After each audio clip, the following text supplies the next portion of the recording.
this is a global, universal project or exhibition. It all begins with the Bible, the Old Testament. As you can see behind me, there are two paintings. One is the Feast of Herod, and one is the Nightmares of King Saul. And as you very well know, King Saul was the first Jewish king.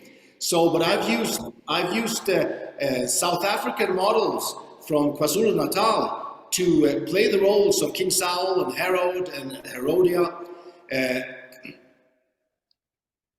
to make these stories relevant for all of us. I don't think the most important thing is that who you are or what ethnicity you belong to, what country you belong to. I think that the stories of the Old Testament and the New Testament are symbols of all of us. And so showing this in Mexico and with the African models makes a lot of sense to me, because it unites us as human beings. Let's say that we know for a fact that the stories of the Old Testament took place in Jerusalem, which is of course the Middle East. Anyway, these stories have then spread all over the world and have a perfect relevance to all of us as a symbol of us as men and women. And I think creating these stories in an African context and then showing them in Mexico unites us and makes a strong bond. I think also the same. I think it's important to be in touch with all the cultures, to be in touch with the Old Testament, with the New Testament, and with all the religions and everything. Yes. Tell me something. You were living to do this exposition and any others. You were living with this in Africa, yes, with these cultures. And why? Why not just to paint them, to learn a little bit? Why to live with them? Well, to make the project strong and to really get to know each other, I fell in love with South Africa when I came there the first time. I was invited by Dan and Christine Olofsson, who are great philanthropists and who have started the charity organization Star for Life. It's now operating in both South Africa and in Israel. And when I was first invited down to South Africa in 2015, I fell in love with the African landscape and the African people, and I felt that it was very, very original. I had the feeling that this is where we come from. And if I should do something about the Bible with a biblical context, it should be here, where I feel that we originate from. So that's why I decided to spend 1.5 years in South Africa. Then the pandemic came and I couldn't leave. So the project turned into a 3-year project. Wow. Yes, and we were all living together. 3-year project. All right. You are not just painting or sculpture this South African culture. You are promoting it. You are. What is the most important thing you learn from this culture?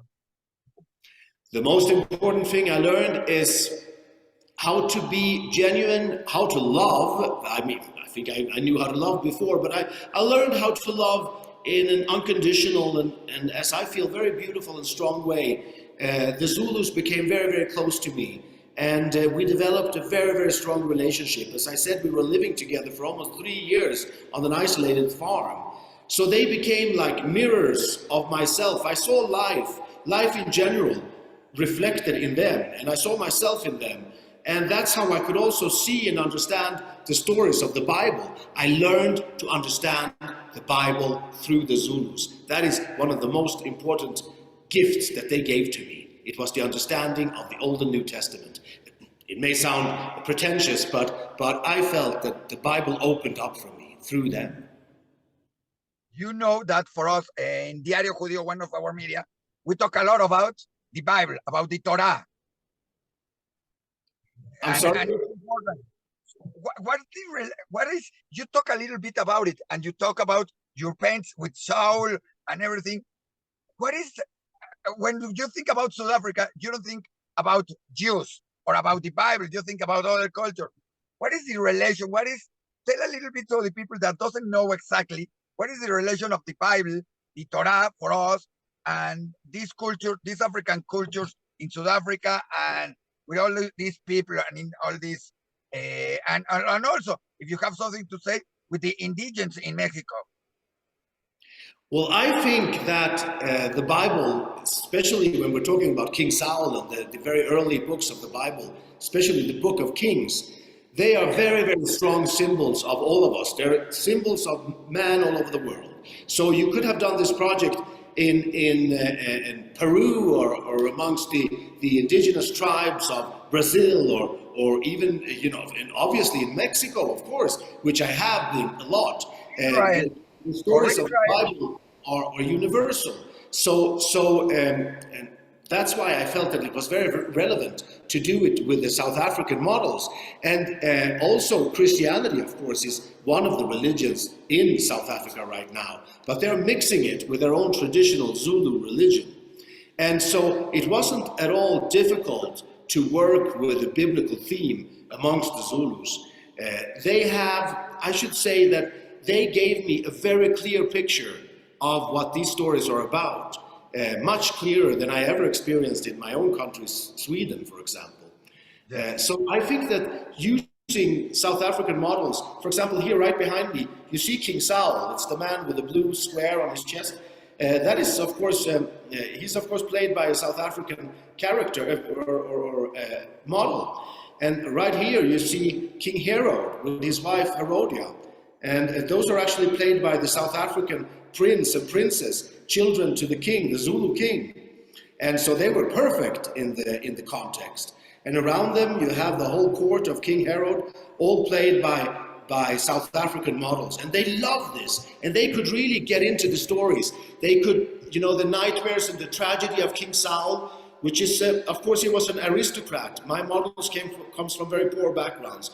At the same time, the tragedy of King Saul, I feel, is a symbol of all of us. I feel very closely related to King Saul. That's why I'm obsessed by the story of this king.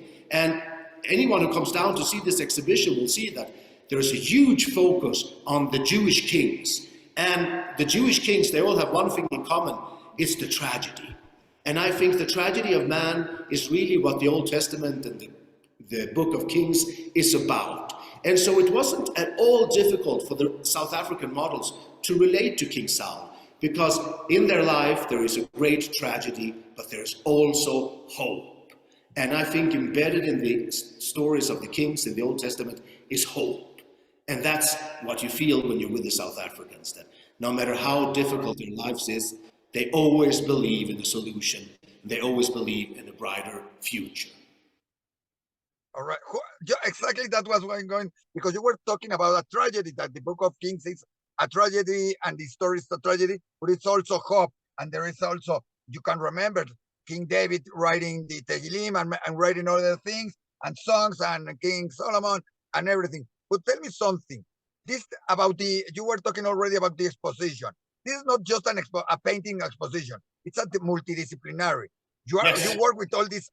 There is somebody else doing it, or you work with painting, with sculpture, with photography, and writing poems about it. So I do everything. I paint, I sculpt, I photograph, and I also write. But in this exhibition, we have a Mexican star, a beautiful friend of mine whom I love and whose literature is so important in this country and all over the world today. That is Jennifer Clement, our own Mexican-American writer. She's a superstar right now, and I'm so proud and happy to have been working with her for 5 years on this project.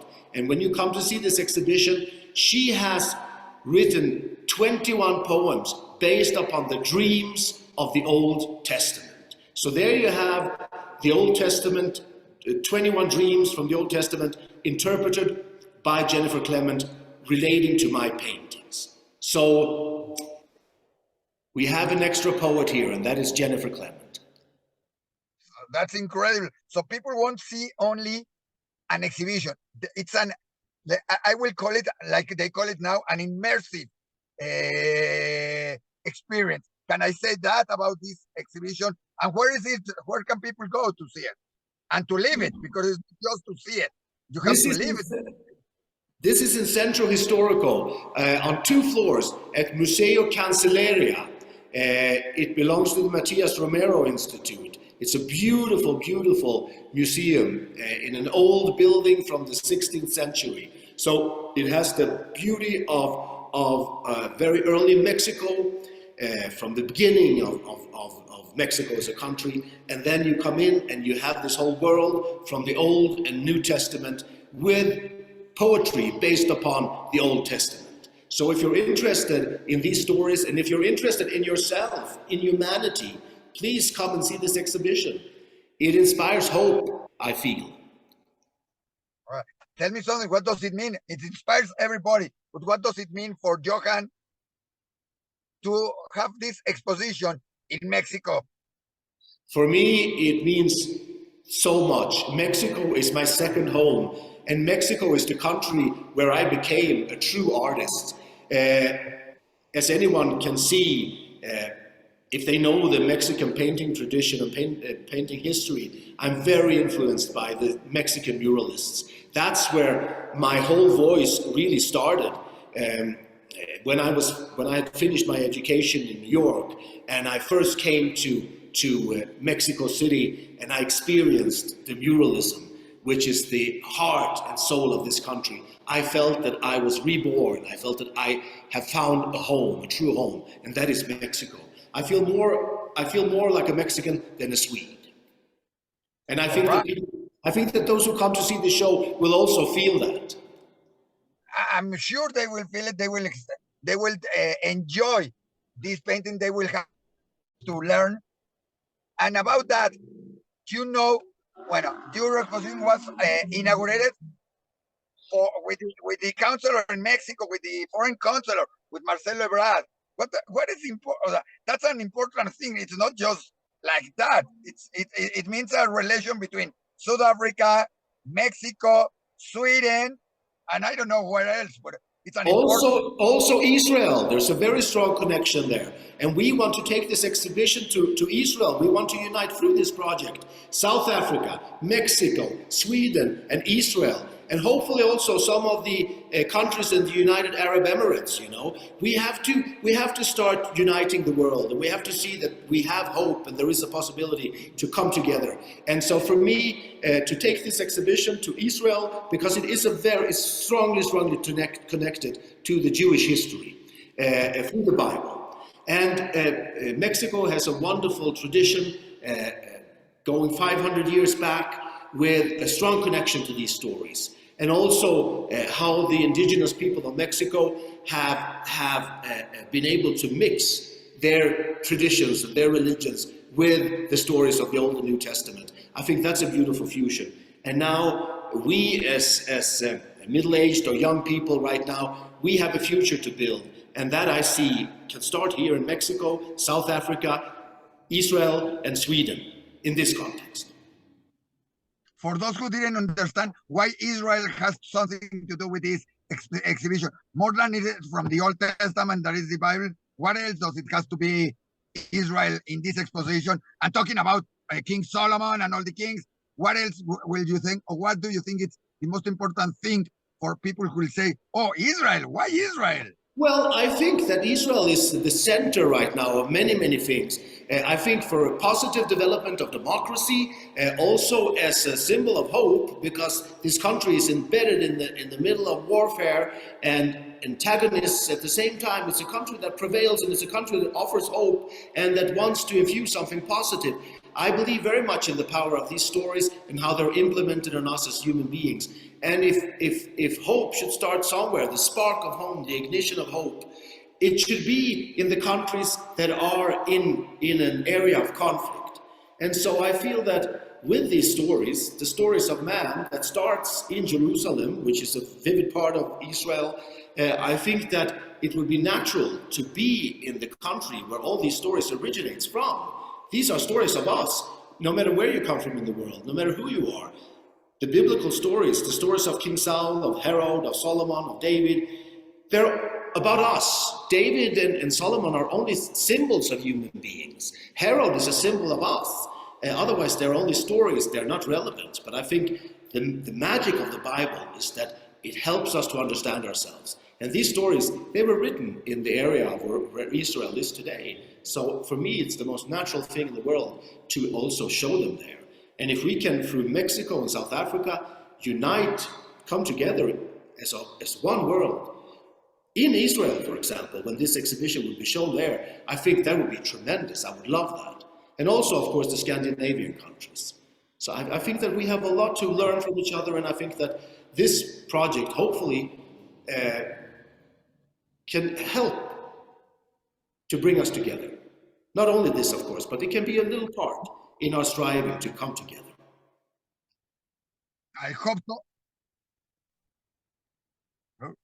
I hope so. I hope this will unite everybody in all the countries and all the cultures.